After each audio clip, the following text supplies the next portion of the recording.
Welcome to engage experts your wealth creation and wealth protection partner. இன்னைக்கு நம்ம பார்க்க போற டாபிக் வந்து ஒரு முழுக்க ஒரு விழிப்புணர்வு வீடியோ. இப்ப நம்ம பாலிசி நம்ம எடுக்கிறதே நம்ம எதுக்காண்டி எடுக்கிறோம்? லைஃப் இன்சூரன்ஸ் பாலிசில நம்ம எடுக்கிறதே நமக்கு ஒரு பாதுகாப்பு வேணும்ன்றதுக்காண்டி எடுக்கிறோம். பினான்சியலா நம்மளுக்கு ஒரு பாதுகாப்பு வேணும்ன்ற ஒரே நோக்கத்துக்காண்டி தான் நம்ம அந்த பாலிசி எடுக்கிறோம்.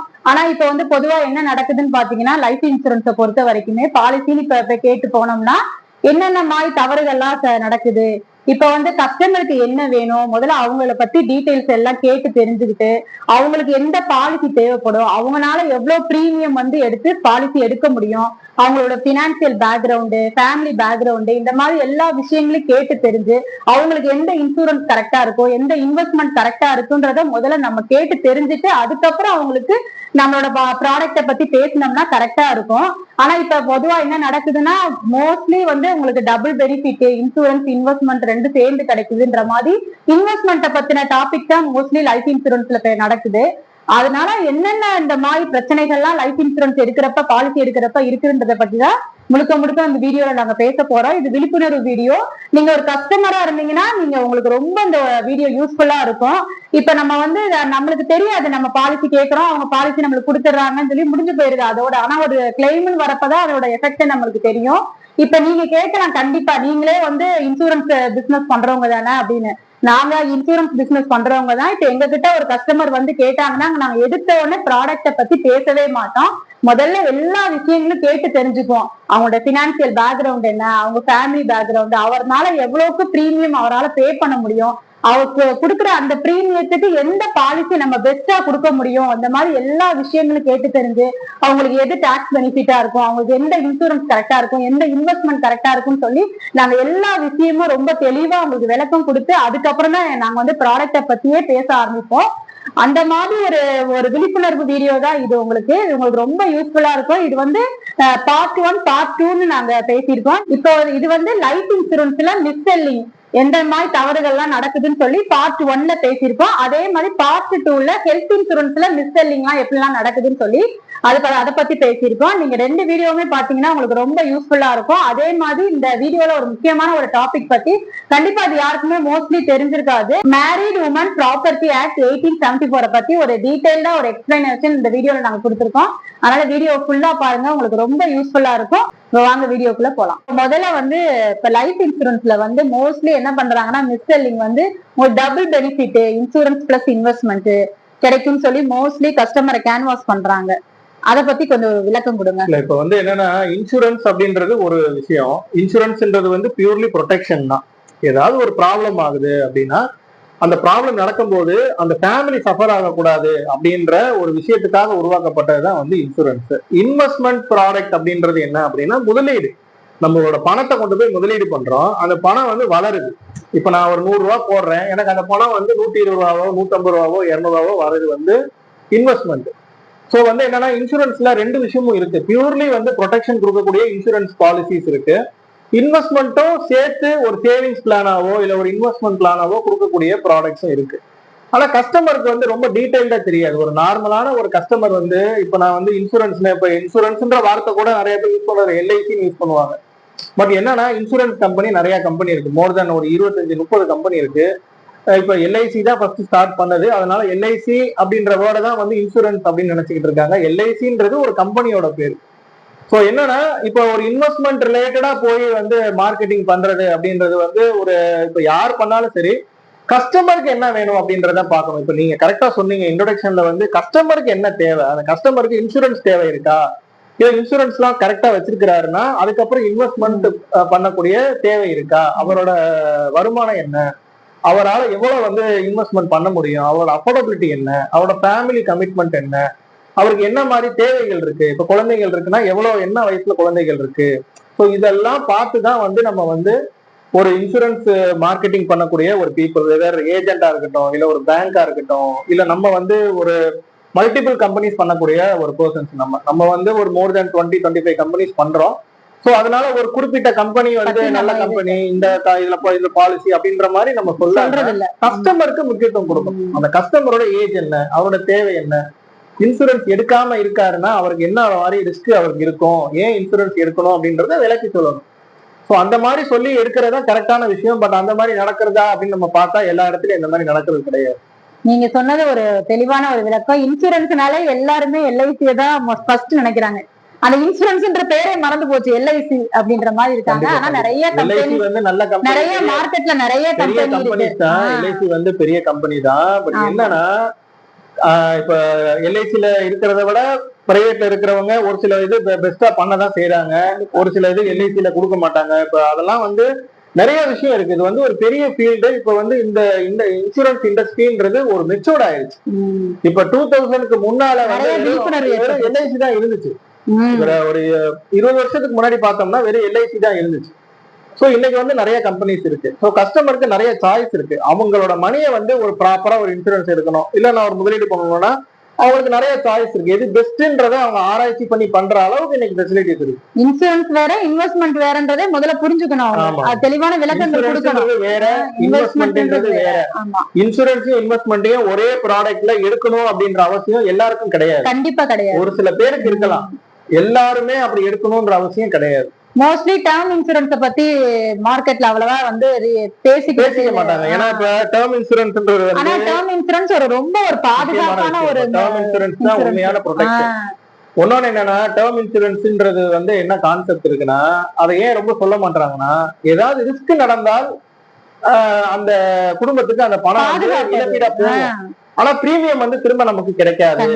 இது வந்து எப்படின்னா, ஒரு காரை வந்து இன்சூரன்ஸ் பண்ணி வைக்கிற மாதிரி. ஏதாவது ஒரு அசம்பாவிதம் நடந்துருச்சு அப்படின்னா அந்த காருக்கு வந்து இப்போ காரை போய் யார் மேலேயாவது மோதிட்டாங்கன்னா அந்த அந்த உயிர் இழப்புக்கோ பொருள் இழப்புக்கோ இன்சூரன்ஸ் கம்பெனி பணம் கொடுப்பாங்க. ஒரு அந்த சம்பாதிக்கிற நபர் அந்த வீட்டுல இல்ல அப்படின்னா அந்த ஃபேமிலிக்கு, அவங்க ஒய்ஃப், குழந்தைகளுக்கு ஒரு சேஃப்டியா போய் அவங்களுக்கு வந்து சேருது. பட் என்னன்னா பிரீமியம் வந்து திரும்ப அவங்களுக்கு கிடைக்காது. சோ நீங்க கட்டின பிரீமியம் வந்து ரிஸ்க் ஆகலன்னா வேஸ்ட் ஆயிரும் அப்படின்ற மாதிரி வந்து சொல்றாங்க. இது ஒரு தவறான விஷயம். இன்னொன்னு என்னன்னா, டேர்ம் இன்சூரன்ஸ் வந்து எத்தனை வருஷத்துக்கு எடுக்கணும் அப்படின்றத யாரும் ப்ராப்பரா எஜுகேட் பண்றதே கிடையாது. இப்போ ஒருத்தருக்கு வந்து 30 வயசு ஆகுது, அவங்க குழந்தைங்க வந்து அவங்க படிக்க வச்சு கல்யாணம் பண்ணி கொடுக்கறதுக்கு ஒரு 25 வருஷம் ஆகும் அப்படின்னா அவருக்கு அந்த கமிட்மெண்ட் வந்து ஒரு 25 வருஷம். சோ 25 வருஷத்துக்கு அவருக்கு அந்த இன்சூரன்ஸ் கவரேஜ் வந்து கிடைச்சா போதும் அப்படிதான் நான் சொல்லுவேன். இப்போ அவரை வந்து 90 வயசு வரைக்கும் கவரேஜ் வேணும், இல்ல 100 வயசு வரைக்கும் கவரேஜ் வேணும் அப்படின்ற அவசியம் கிடையாது. இப்போ அவரோட ஒரு ஃபேமிலி மேனா, அஸ் அ ஃபாதரா, அவரோட குழந்தைங்களுக்கு அவர் கொடுக்க வேண்டிய அந்த கரெக்டான கமிட்மெண்ட்ஸை நிறைவேற்றுற அளவுக்கு அந்த அந்த பீரியடுக்கு டேர்ம் இன்சூரன்ஸ் எடுத்தால் பிரீமியம் ரொம்ப கம்மியா இருக்கும். இப்ப தேவையில்லாம ஒரு 40 வருஷத்துக்கு 50 வருஷத்துக்கு கவரேஜ் எடுக்கிறாங்க அப்படின்னா பிரீமியம் கூட தான் இருக்கும். இன்னொன்னு என்ன சொல்றாங்கன்னா, இப்ப இந்த டேர்ம் இன்சூரன்ஸ்ல வந்து பிரீமியம் வந்து திரும்ப வராதுன்றதுக்காக இப்போ இன்னொரு ரிட்டர்ன் ஆஃப் பிரீமியம் அப்படின்னு சொல்லி இருக்கு. பட் ரிட்டர்ன் ஆஃப் பிரீமியம்ல வந்து பிரீமியம் சார்ஜ் பண்றது ஜாஸ்தி சார்ஜ் பண்ணுவாங்க. அதை வந்து கஸ்டமருக்கு எஜுகேட் கண்டிப்பா பண்ணணும். நீங்க வந்து உங்களுக்கு ரிட்டர்ன் ஆஃப் பிரீமியம் ஆப்ஷன் உங்களுக்கு வேணும் அப்படின்னா பிரீமியம் வந்து கூட வரும், இவ்வளவு கூட வரும் அப்படின்றது சொல்லணும். என்ன நிறை இருக்கு, என்ன குறை இருக்கு. அதே மாதிரி ரைடர்ஸ் இருக்குல்ல, டேர்ம் இன்சூரன்ஸ் நிறைய ரைடர்ஸ் இருக்கு. கிரிட்டிக்கல் இல்னஸ் ரைடர் பத்தி யாருமே பேசுறது இல்ல. கிரிட்டிக்கல் இல்னஸ் ரைடர்ன்றது வந்து ஒரு இன்கம் ரீப்ளேஸ்மெண்ட் பண்ணக்கூடிய ஒரு விஷயம். இப்ப ஏதாவது ஒரு கிரிட்டிக்கல் இல்னஸ், ஃபார் எக்ஸாம்பிள் ஒரு ஹார்ட் அட்டாக் வந்துருச்சு, இல்ல வந்து ஒரு கேன்சர் மாதிரியான ஒரு பெரிய பிரச்சனை, அந்த மாதிரிலாம் ஒரு சிவியர் ப்ராப்ளம் வரும்போது ஒரு லம்சம் அமௌண்ட் வந்து அந்த ரைடர் சூஸ் பண்ணிருந்தோம்னா கொடுக்குறாங்க. பட் இத பத்தி யாரும் வந்து சொல்றது கிடையாது. இதெல்லாம் எடுத்து சொன்னோம்னா தான் அந்த கஸ்டமருக்கு புரியும், கண்டிப்பா இவ்வளவு விஷயங்கள் இருக்கா அப்படின்றது புரியும். கண்டிப்பா அதான் வந்து அந்த செல் பண்றவங்களோட வேலையே அதான். செல் பண்றவங்க வந்து ஒரு குறிப்பிட்ட ப்ராடக்ட வித்தா கமிஷன் நிறைய கிடைக்கும் அப்படின்ற மாதிரி பண்ணாம, இந்த கம்பெனி நம்ம இந்த ப்ராடக்ட வித்தோம்னா நம்ம டார்கெட் முடிக்க முடியும் அப்படின்ற மாதிரி கம்பெனி தான ஃபோக்கஸ் பண்ணாங்க. ஒரு கம்பெனி பண்ணாலும் எத்தனை கம்பெனி பண்ணாலும் நமக்கு வந்து இதுல இன்கம் கூட வரும், இல்ல நமக்கு டார்கெட் முடிக்கலாம் அப்படின்ற மாதிரி போகாம, கஸ்டமர் யாரு, அந்த கஸ்டமருக்கு என்ன தேவை இருக்கு, அவருக்கு என்ன வருமானம் வருது, அவரோட குடும்ப சூழ்நிலை எப்படி இருக்கு, அவரோட கமிட்மெண்ட் எப்படி இருக்கு, அதை பொறுத்து அட்வைஸ் பண்ணி அதுக்கு இந்த பிளான் எடுத்துக்கோங்க அப்படி சொல்லணும். அந்த பிளான்ல என்ன நிறை குறைகள் இருக்கு, அந்த பிளானை பத்தி இன்னொன்னு எக்ஸ்பிளைன் பண்ணணும். அந்த மாதிரி சொல்லி கஸ்டமர் ஓகேன்னு சொல்லி எடுத்தாதான் அந்த இன்சூரன்ஸ் வந்து ஒரு அர்த்தமுள்ள இன்சூரன்ஸா இருக்கும். எதுவுமே சொல்லாம இந்த மாதிரி ஒரு புதுசா ஒரு ப்ராடக்ட் நாங்க லான்ச் பண்ணிருக்கோம், எனக்காக ஒரு பாலிசி போடுங்க, இல்ல வந்து நாம இதுல இன்வெஸ்ட்மெண்ட் பண்ணா உங்களுக்கு வந்து டபுள் ஆகி வந்துடும், இல்ல இதுல உங்களுக்கு வந்து உங்க பிள்ளைங்களோட மேரேஜுக்கு அந்த மாதிரி வந்து கரெக்டா அந்த கஸ்டமரோட தேவை அறிஞ்சு அந்த ப்ராடக்ட செல் பண்ணாங்கன்னா நாளைக்கு அந்த கஸ்டமர் வந்து அவரு தான் லாஸ் ஆவாரு. ஏன்னா இப்ப ஒன்னொன்னு என்னன்னா, இப்ப வந்து கஸ்டமருக்கு தெரியாதுல்ல என்ன மாதிரி கேள்வி கேட்கணும் அப்படின்ற அந்த நாலேஜ் அவங்களுக்கு இருக்காது. கண்டிப்பா தெரியாது. ப்ராடக்ட கொண்டு போய் மார்க்கெட் பண்றவங்க வந்து கரெக்டா மார்க்கெட் அவங்கதான் மார்க்கெட் பண்றவங்க நல்லா சொல்லணும். ஆமா, டேர்ம் இன்சூரன்ஸை பொறுத்த வரைக்குமே பிரீமியம் ரிட்டர்ன் வராதுன்றது இருந்தாலுமே அது வந்து அந்த பிரெட்வினர் இல்லாத நேரத்துல ஒரு பண இழப்பீடை வந்து சரி கட்டுறதுக்கு ஒரு இதா இருக்கும். அதுதான் ஒரு இன்சூரன்ஸோட கான்செப்டே அதுதான். ஆமா, ஒரு இன்சூரன்ஸோட கான்செப்டே அதுதான். இப்ப கார் வச்சிருக்கோம், 20 லட்ச ரூபா காரு திருடு போச்சு. யாரோ ஒருத்தங்க காரை திருடிட்டு போயிட்டாங்க, கண்டுபிடிக்க முடியல, போலீஸ்ல போய் கம்ப்ளைண்ட் பண்றோம். சோ அந்த 20 லட்ச ரூபா காரை நம்ம எவ்வளவு மதிப்புக்கு இன்சூரன்ஸ் பண்ணி வச்சிருக்கோமோ அந்த இழப்பீடு கம்பெனிக்காரன் கொடுத்துருவாங்க. ஃபார் எக்ஸாம்பிள் 20 லட்ச ரூபா காரு அன்னைக்கு மார்க்கெட் அது தொலைஞ்சு போனது ஒரு 2 வருஷம் கழிச்சு தொலைஞ்சு போச்சுன்னா அதோட மார்க்கெட் வேல்யூ 15 லட்ச ரூபா இருக்கும். 15 லட்ச ரூபாய்க்கு அது இன்சூரன்ஸ் பண்ணிருப்பாங்க.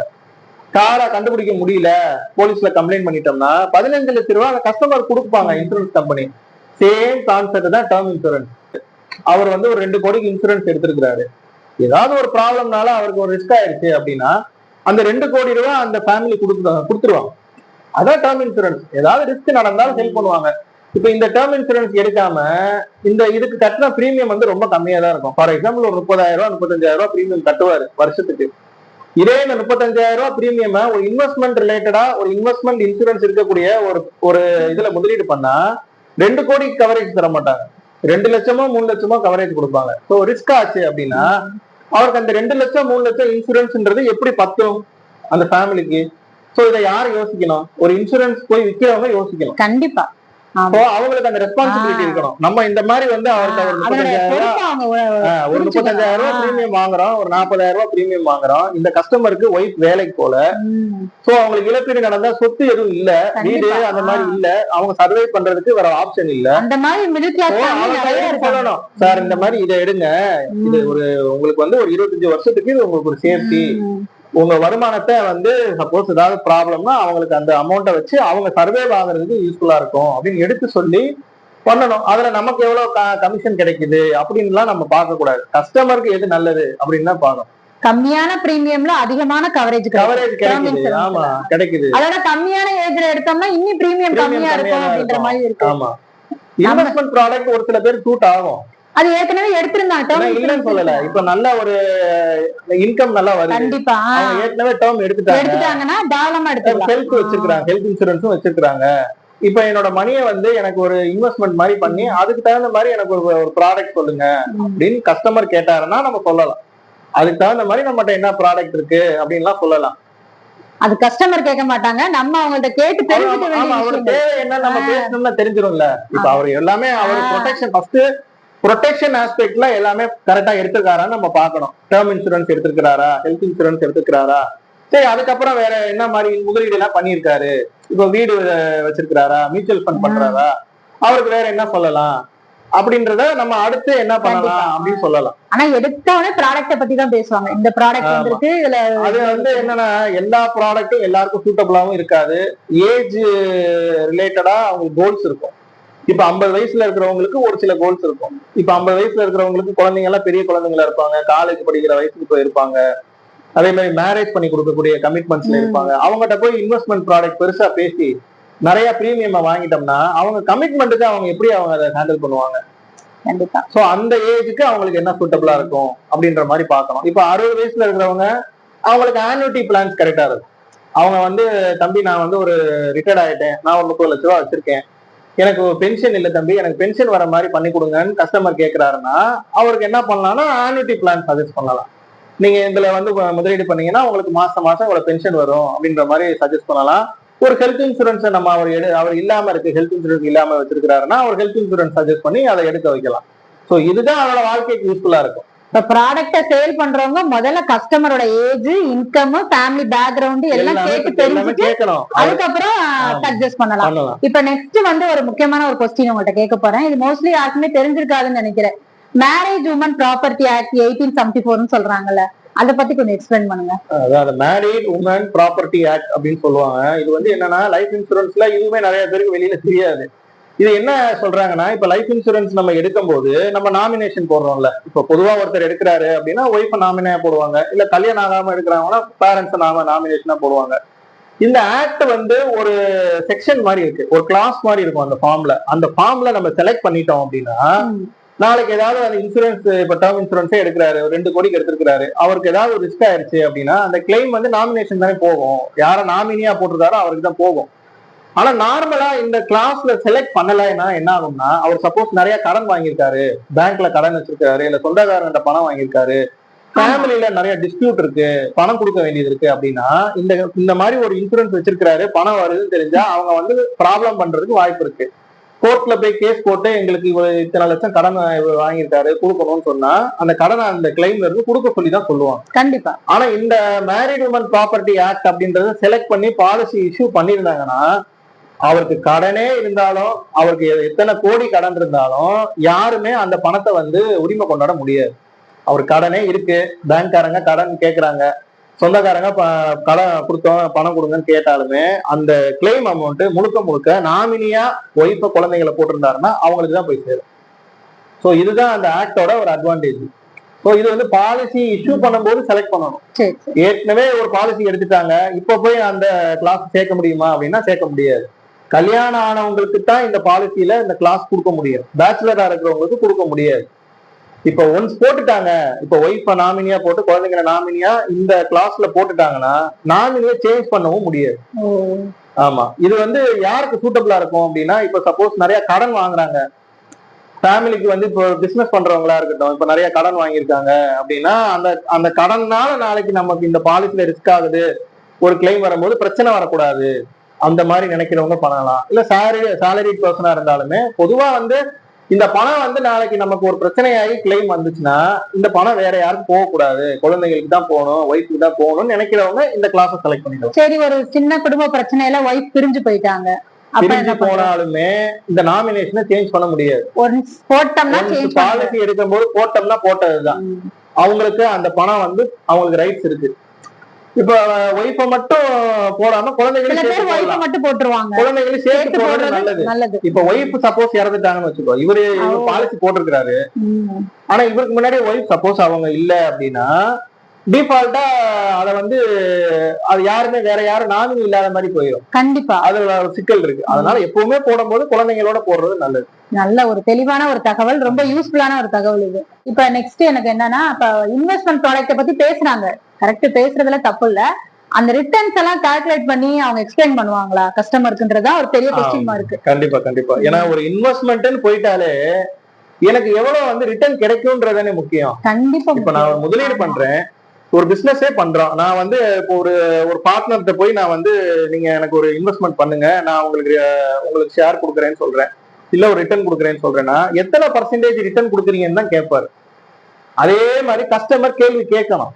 இப்ப வந்து ஒரு இன்சூரன்ஸ்ல ஒருத்தவங்க வந்து இந்த ப்ராடக்ட்ல இன்வெஸ்ட் பண்ணீங்கன்னா உங்களுக்கு நல்லா இருக்கும் அப்படின்னா காமனா சொன்னாங்கன்னா அது வந்து சரியான இது கிடையாது. ஆக்சுவலா எப்படி சொல்லணும்னா சொல்லணும், இதுல போட்டீங்கன்னா ஒரு 7% ரிட்டர்ன் வருது, 8% ரிட்டர்ன் வருது, நல்ல ரிட்டர்ன்ஸ் வேணும் அப்படின்னா யூனிட் பாலிசிஸ்ல ஒரு சில இப்ப ஏன்னா யூனிட் பாலிசில ஒரு சில குறிப்பிட்ட பிரீமியம் நம்ம கட்டுறோம்ல, அத ஒரு பார்ட் வந்து இன்சூரன்ஸுக்காகவும் ஒரு பார்ட்டை முதலீடுக்கும் யூஸ் பண்ணுவாங்க. ஆமா, அந்த முதலீடு என்ன பண்றாங்கன்னா இந்த மாதிரி ஈக்விட்டில இன்வெஸ்ட் பண்றாங்க, ஷேர்ஸ்ல இன்வெஸ்ட் பண்றதுனால கொஞ்சம் ரிட்டர்ன்ஸ் கூட வரும். மேபி ஒரு 8% 9% வரலாம், 10% கூட வரதுக்கு சான்சஸ் இருக்கு.